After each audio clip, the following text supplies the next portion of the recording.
பூஞ்சோலை மாணவர்கள் அனைவருக்கும் வணக்கம். இன்றைக்கி 17 மே 2025 நியூஸ் பேப்பர் வந்து பார்க்க போகிறோங்க.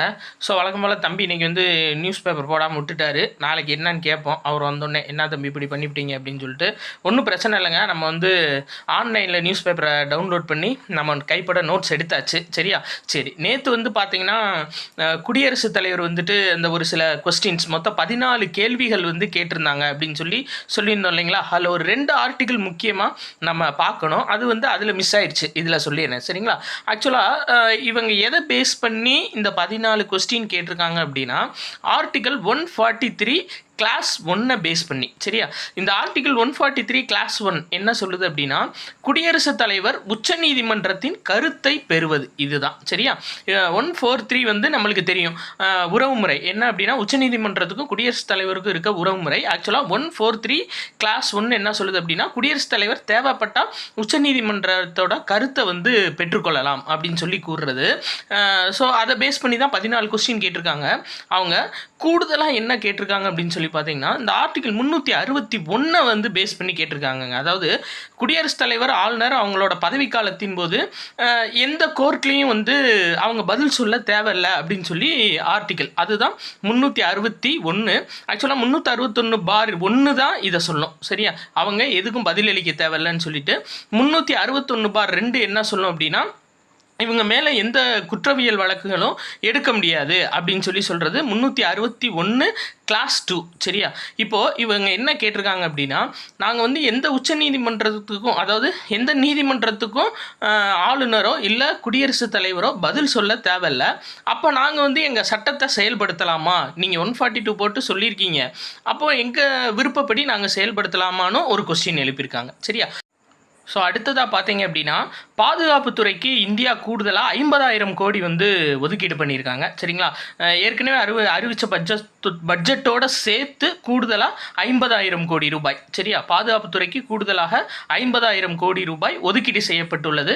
மொத்தம் பாதுகாப்புத்துறைக்கு மட்டும் எவ்வளோ அப்படின்னு சொல்லி பார்த்தீங்கன்னா 6.81 லட்சம் கோடி. சரியா? இவ்வளோ பட்ஜெட் வந்து பார்த்தீங்க அப்படின்னா ஒதுக்கியிருக்காங்க. இது ஒரு முக்கியமான ஒரு டேட்டாவாக பார்த்து வச்சுக்கோங்க. அடுத்து பாருங்கள், மே 24 நிதி ஆயோக் கூட்டம் நடக்குது அப்படின்னு சொல்லியிருக்காங்க.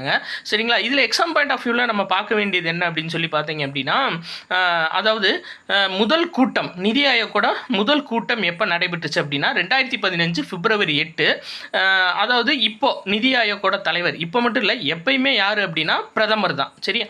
நிதி ஆயோக்கோட துணைத் தலைவர் இப்போ யார் அப்படின்னு சொல்லி பார்த்தீங்கன்னா ஸ்ரீ சுமன் பெர்ரி. சரியா? முதல் துணைத் தலைவர் யார், நிதி ஆயோக்கோட முதல் துணைத் தலைவர் யாருன்னு சொல்லி பார்த்தீங்கன்னா அரவிந்த் பன்காரியா. அவர் தான் வந்து பார்த்தீங்கன்னா இப்போ 16வது நிதிக்குழுவோட தலைவரும் அவர் தான், அரவிந்த் பன்காரியா தான். சரியா? இப்போ இருக்க நிதி ஆயோக்கோட துணைத் தலைவர் ஸ்ரீ சுமன் பெரி. ஆக்சுவலாக என்ன சொல்லியிருக்காங்கன்னா, இந்த நிதி ஆயோக் கூட்டத்தில் நிர்வாக குழு கலந்துக்கிடுவாங்கன்னு சொல்லியிருக்காங்க. இந்த நிர்வாக குழு தாங்க மெயின். இந்த நிர்வாக குழுவில் யார் யார் வருவாங்க அப்படின்னா, அனைத்து மாநிலங்களோட முதல்வர்கள் வருவாங்க ஒன்று. இன்னொன்று, மக்களால் தேர்ந்தெடுக்கப்பட்ட யூனியன் பிரதேச முதல்வர்கள் இருப்பாங்கள்ல, டெல்லி, புதுச்சேரி, அவங்க இதுக்குள்ளே வருவாங்க, நிர்வாக குழுக்குள்ளே வருவாங்க. அடுத்து பார்த்தீங்க அப்படின்னா யூனியன் பிரதேசத்தோட துணைநிலை ஆளுநர்கள். சரியா? டைரெக்டாக ஒன்றிய அரசு ஆள்றாங்கல்ல யூனியன் பிரதேசங்கள், அதோட துணைநிலை ஆளுநர்கள் இருப்பாங்க.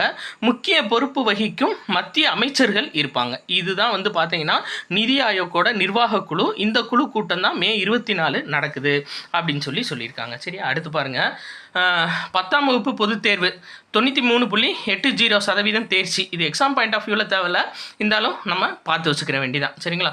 இப்போது இந்த ஆண்டு தமிழ்நாட்டோட தேர்ச்சி வீதம் 10ஆம் வகுப்புக்கு எவ்வளோ அப்படின்னா 93.80%. வழக்கம் போல் மாணவிகள் தான் கூட மார்க் வாங்கியிருக்காங்க. நிறையா பேர் தேர்ச்சி ஆகியிருக்காங்க மாணவர்களை விட. சரியா?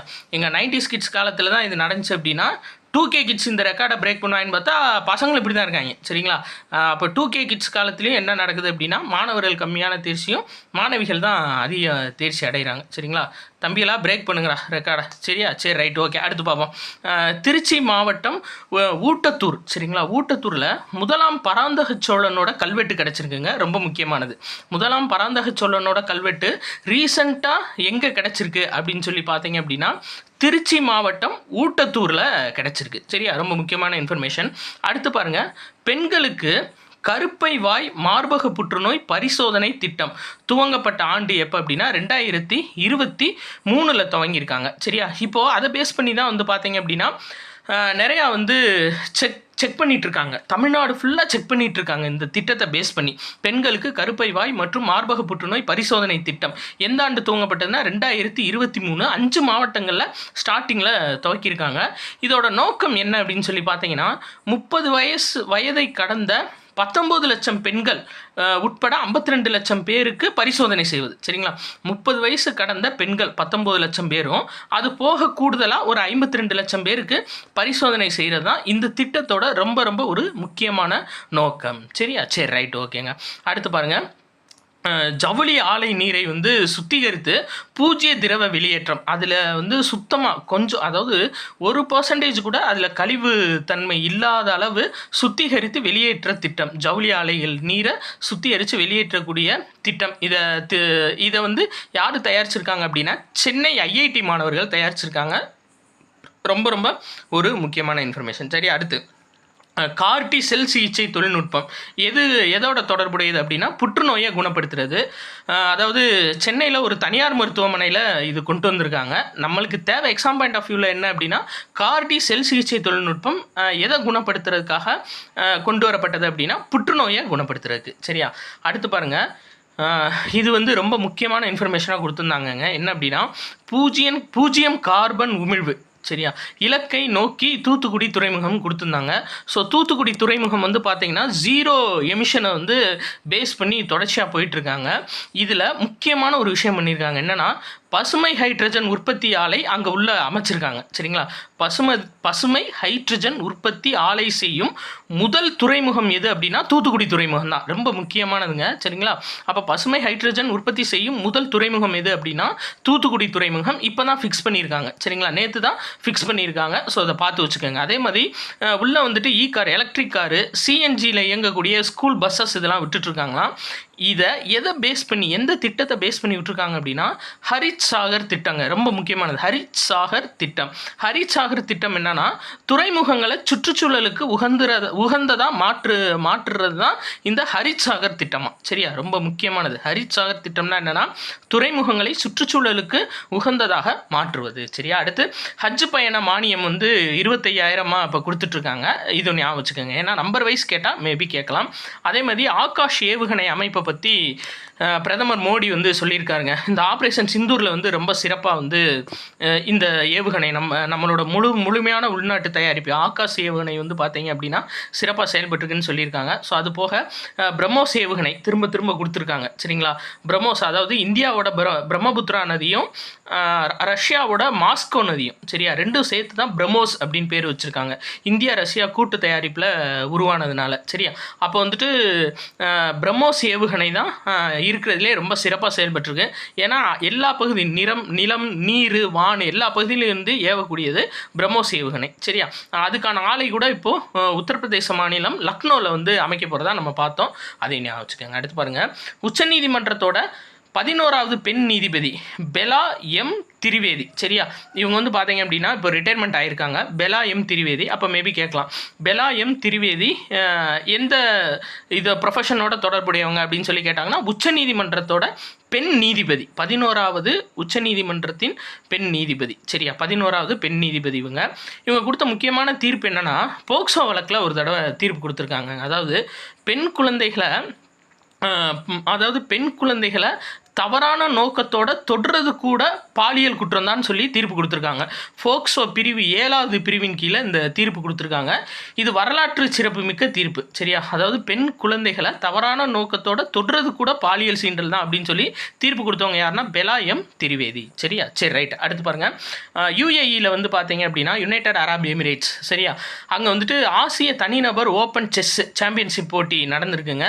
இதில் இந்தியாவோட நிகழ் சரீன். சரியா, ஆம்பளை பையன் தான் அவர். சரிங்களா, நிகழ் சரீன் அப்படின்றவர் வெள்ளிப்பதக்கம் வாங்கியிருக்காரு. அப்போ கேட்பாங்க நிகழ் சரீன் எந்த விளையாட்டுடன் தொடர்புடையவங்க அப்படின்னா செஸ் விளையாட்டுடன் தொடர்புடையவங்க. சரியா, ரொம்ப முக்கியமானவர். ஏன்னா இதோட சேர்த்து இந்தியாவில் 7 பேர் வந்து பார்த்தீங்க அப்படின்னா உலகக்கோப்பைக்கு தேர்ந்தெடுக்கப்பட்டிருக்காங்க.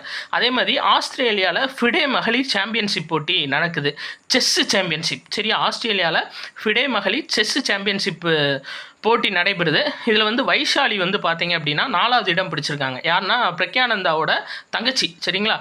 வைஷாலி 4வது இடத்த பிடிச்சிருக்காங்க. அதே மாதிரி ரஷ்யா உக்ரைன் பேச்சுவார்த்தை வந்து நடந்திருக்குங்க. எங்கே நடந்திருக்கு அப்படின்னா துருக்கியில் இஸ்தான்புல்லில் வந்து நடந்திருக்கு.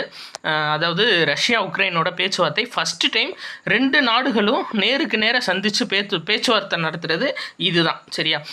இதில் முக்கியமான ஒரு ஒப்பந்தம் என்ன அப்படின்னா 2 பேரோட போர்க்கைதிகளையும் மாற்றிக்கிறோம் அப்படின்னு சொல்லியிருக்காங்க. ஏன்னா துருக்கி, அதாவது உக்ரைன்கிட்ட நிறையா ரஷ்யா போர்க்கைதிகள் இருக்காங்க, ரஷ்யாட்ட நிறையா உக்ரைன் போர்க்கைதிகள் இருக்காங்க.